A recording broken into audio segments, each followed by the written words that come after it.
This is the lawsuit filed by Barbara Wilson, a library assistant working at the Birmingham Public Library's downtown branch.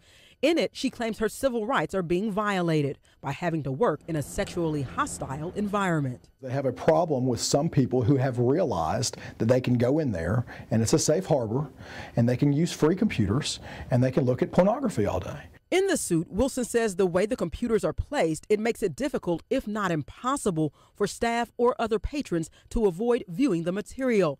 She says some of the sites are apparent child pornography and goes on to claim that sometimes the viewers go so far as to masturbate in plain view. She's brought it to the attention of management. They've done it in the presence of management. They've done it in the presence of other patrons, some of whom are children, young girls, young boys. Adam Morel, Wilson's attorney, says his client has not only verbally complained of the problem, but showed us police reports, incident reports, even written reports Wilson has made to her supervisors, describing patrons, quote, stroking their private parts and exposing themselves. She has been followed by some of the patrons that have done these things from floor to floor in the library.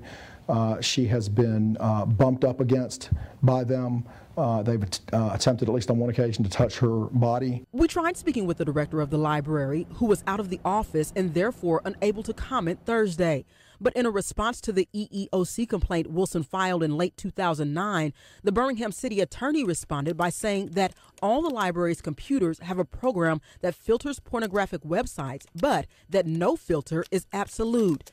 The response goes on to state that if a patron is caught viewing pornography, a librarian can remotely send a warning message to the person or completely shut down the website.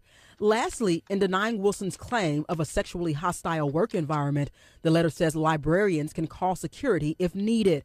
But Wilson's attorney balks at that notion. They put a filter on the computers, but it's ineffective. It's not a good filter.